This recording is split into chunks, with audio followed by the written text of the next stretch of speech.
अस्सलाम वालेकुम वरहमतुल्लाहि वबरकातुहू। जिसने सुना हैरान हुआ कि एक चरसी के ऐसे नसीब, मगर कैसे? ऐसा क्या अमल था उसका? स्टेज पर फ़कीर मोहम्मद का नाम पुकारा गया तो वो आहिस्ता से उठकर स्टेज की तरफ चल दिया। फ़कीर मोहम्मद शक्ल से भी फ़कीर ही लगता था। गुर्बत उसके चेहरे पर गोया जज्बां थी। एक मिल में काम करता था और तनख्वाह की चर्स पी जाता, या थोड़ा बहुत घर दे देता। तनख्वाह में गुजारा कहाँ होता? भला तो कभी किसी से कभी किसी से उधार मांगता था। अब तो लोग उधार भी नहीं देते थे। उसके 2 बच्चे थे और बीवी थी। बीवी बहुत साबिर थी, जो भी दे देता उसी में गुजारा कर लेती। वो स्टेज की तरफ चला तो लोगों ने चहमगोइयाँ शुरू हो गईं। हर किसी का यही ख्याल था कि ये इस बार भी इनकार कर देगा।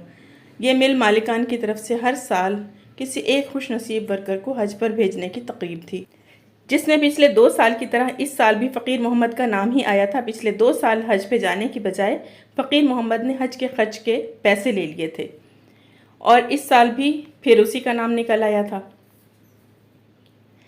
इस चरसी के नसीब में भला अल्लाह जल्ल जलालहू के घर की ज़ियारत कहाँ? ये हाजी वहीद हसन था जो अपने साथियों को कह रहा था। हाजी वहीद 6 माह पहले उम्रा करके आया था और अपने नाम के साथ हाजी भी लिखता था। हालांकि हाजी साहब वहाँ जाकर आने को दिल ही नहीं करता किसी का भी, और ये बदकिस्मत जाने के बजाय पैसे ले लेता है। ये शेख अयूब था जो हाजी वहीद से मुखातिब था। ये भी उम्रा कर चुका था और शायद जताना चाह रहा था कि मैं भी हाजी हूँ। फ़कीर मोहम्मद स्टेज पर पहुँच चुका था। मिल मालिक शेख उमर ने उसे मुबारकबाद दी और कहा, भाई फ़कीर मोहम्मद, तैयारी कर लो। फ़कीर मोहम्मद ने एक नज़र अपने कोलीग्स पर डाली और आहिस्ता से बोला, मैं हज पर नहीं जाऊँगा, मुझे पैसे दे दें। वहाँ मौजूद तमाम लोगों को शायद इसी जवाब की तवक्को थी। किसी के चेहरे पर भी हैरानगी नहीं थी। शेख उमर ज़रा सा मुस्कुराए और बोले, इस दफ़ा तो हर सूरत तुम्हें हज पर जाना ही होगा। फ़कीर मोहम्मद, जनाब मैं क्या करूँगा हज पे जाके? आप मुझे पैसे दे दें। फ़कीर मोहम्मद ने धीमी आवाज़ में कहा, नहीं फ़कीर मोहम्मद, इस बार तुम्हें हज पर जाना ही होगा। शेख उमर भी गोया उसे भेजने का तहैया कर चुके थे, मगर फ़कीर मोहम्मद का एक ही जवाब था, जनाब मैं क्या करूँगा जाकर? मैं गुनाहगार आदमी हूँ, मेरा क्या काम वहाँ? और वैसे भी साहब, मुझे पैसों की ज़रूरत है। ठीक, अगर तुम हज पर जाओ तो पूरे साल की तनख्वाह बोनस के तौर पर दूंगा।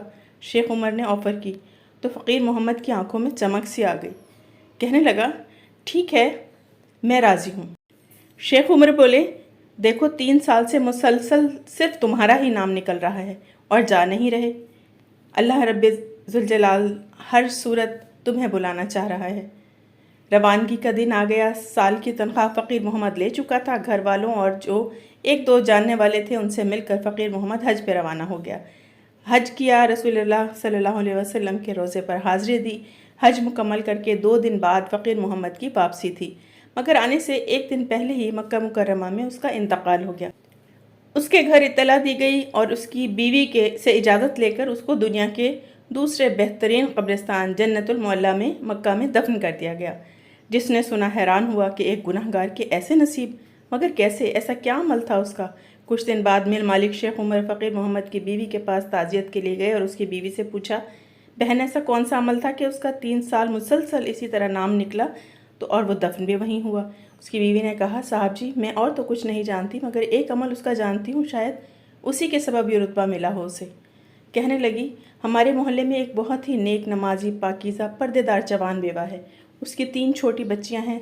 जब उसका खाविंद फौत हुआ तो वो बेचारी लोगों के घरों में काम करने लगी।